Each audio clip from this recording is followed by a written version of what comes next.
Hey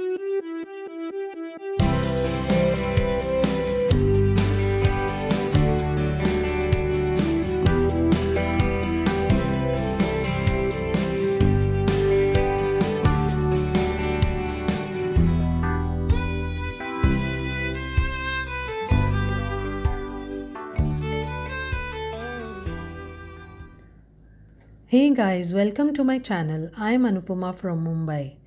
I'm an orchid hobbyist and blogger. I recently took up making YouTube videos and I'm finding my way around. Thank you so much for being here. It really means a lot to me. Today, I'm excited because I'm unboxing my haul. I'm doing this after a very long time. The reason being that I live in an apartment and grow my orchids on my windowsills. I have a limited grow space, so I make efforts to not crowd my grow space with more orchids than I can handle. Over the years, I have consciously cut down on growing my collection due to space constraints. But being an orchid hobbyist means that the desire to buy new orchids is always stoked on the slightest of pretexts. And so when Orchid-Tree, a Bangalore-based orchid nursery, announced a 20% sale, all my good intentions of no more buying orchids just flew out of the window. At the outset, let me clarify that this is not a sponsored video, but I would definitely vouch for Orchid-Tree as the best orchid nursery in India. Not only do they have the choicest of orchids that are attractive and sought after by hobbyists, but their orchids are also healthy and of excellent quality. I have been buying from them since the past 5 years and they have maintained the standards very well. Secondly, I would also like to bring out the excellent packaging they do. Every time their orchids arrive in ship-shape condition and it is a delight to unbox them. As an orchid hobbyist, I have had some pretty nasty experiences with orchid vendors who ship orchids that have been poorly packed, due to which they get damaged during shipment. Very often this kind of stress affects the orchids and they may take months to recover, or worse still, they may not survive. So do insist on top quality packaging and quick shipment so that your orchids arrive in good condition. Before I begin unboxing, let me tell you that I did give my purchase a thought as to whether the timing was right to buy orchids. I prefer buying orchids during the warm months as they actively put out new growths. This helps the orchids recover from transport stress and adapt quickly to this new environment. Summer is followed by rains and humid conditions, which further encourage vegetative growth as in roots, leaves and shoots in orchids. Therefore, the orchid will get enough vigor to flower during its bloom season. This said, let's get on with the unboxing. So, I have purchased a total of 8 orchids and a packet of Bloom Booster fertilizer. I am excited with this unboxing, especially since it's been a while since my last haul. Let's see what we have here. By the way, none of the orchids are in bloom as I prefer buying them during their vegetative growth phase. Moreover, in this warm weather, the blooms start wilting and buds drop off due to the stress. However, I will insert pictures of the blooms along with the plants to give you a fair idea of my selection. So the first one is a mounted small-sized orchid. I love mounted orchids. It is so much like bringing a part of nature into my home. It is the Shambukia thompsoniana, also called the banana orchid. There have been changes in the classification of this species. Earlier its genus name was Shambukia, but now they are reclassified as Myrmecophila or Laelia. A species native to the Cayman Islands' sister isles, it is also the national flower of these islands. The orchid is a heat-tolerant epiphyte commonly found growing in the scrub at sea level. Bright yellow-colored frilly-petaled flowers with purple on the lip make them very attractive. Flowers normally appear in summer.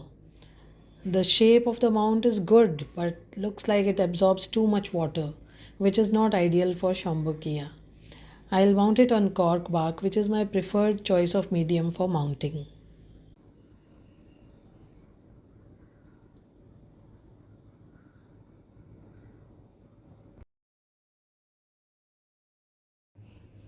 Wow, this is a healthy dendrobium. It is the Dendrobium Jasmine.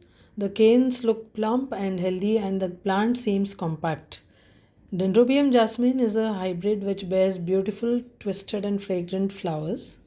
The pink and russet hues make for an attractive display. I can't wait for this to flower. Hopefully, it will flower soon for me.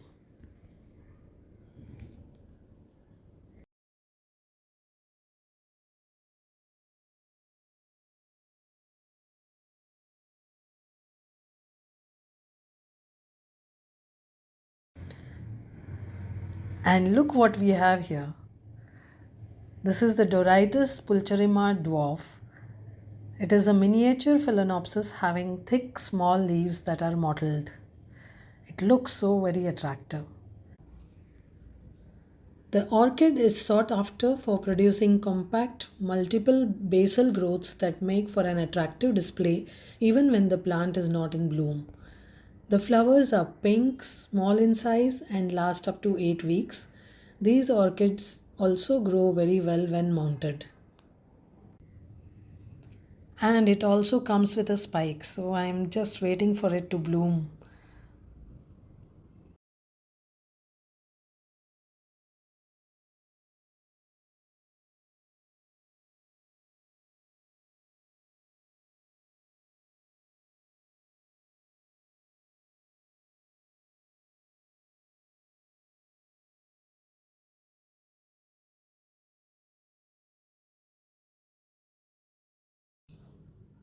This is a Cattleya orchid. It's the Diala of Snowflake. It is a beautiful primary hybrid between Collarthron bicornutum with Laelia albida. The blooms are white with pink tints at the edges. I have a weakness for white flowered orchids, so this one seems like a good buy for me. This one is a fall bloomer, so I'm looking forward to some beautiful blooms in fall.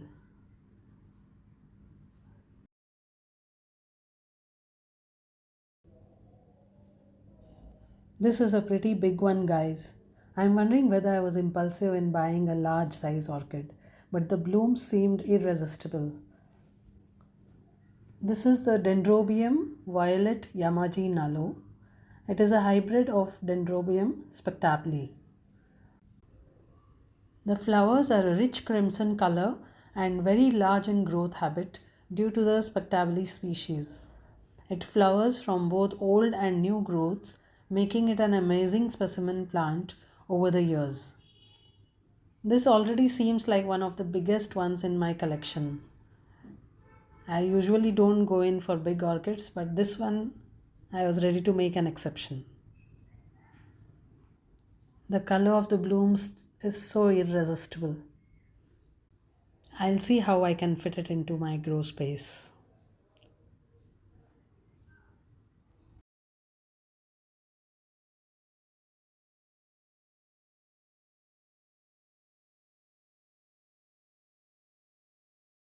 This is a lovely Cattleya.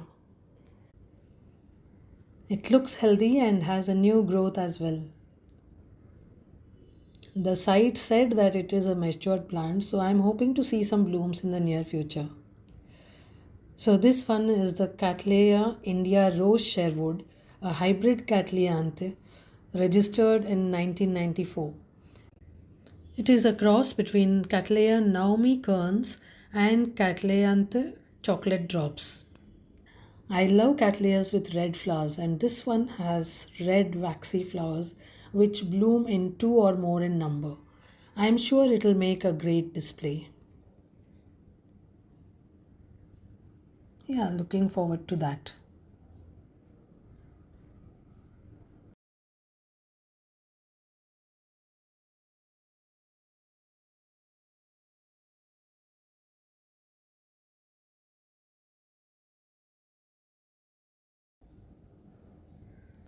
This one is a Oncidium Alliance hybrid.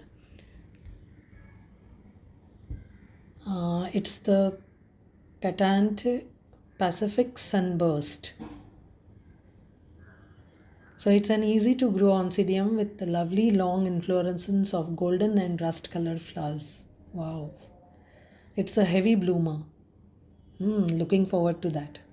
The spikes can get really long and can branch out, giving a grand show. Can't wait for it to bloom.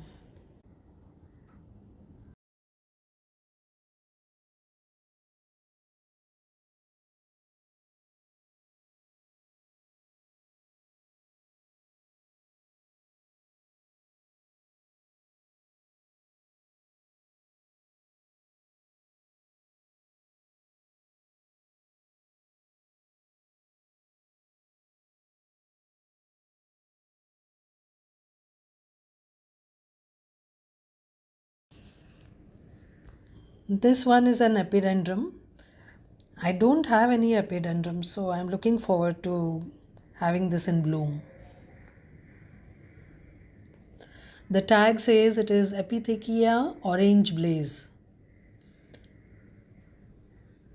It's an exquisite hybrid orchid that grows quite tall and can even reach up to 1 meter in height. It produces large orange yellow flowers. Growing them is easy, fuss free, and hardy as other epidendrums. So these flowers are really attractive, and I love the yellow and orange color, very vibrant, and I'm just looking forward to seeing them in bloom. So these are all the orchids that I have purchased. I have also purchased base foliar NPK fertilizer, which is a bloom booster. I noticed that my orchids were not putting out as many blooms as I expected, so I decided to tweak my fertilizing routine to include a bloom booster. Basfoliar 134013 is a high phosphorus bloom booster and can be used as a foliar application. It contains phosphorus and potash in 100% soluble form and promotes healthy root development and flowering in orchids. So I'm looking forward to using this and adding it to my fertilizing routine. So that's it for now, guys. Thank you for stopping by. Do leave behind your comments on what orchids are on your wish list. Do subscribe to the channel to learn about all orchid related stuff. You can check out the links provided in the description for vendor details and to access my personal blog on orchid care. Until my next happy growing.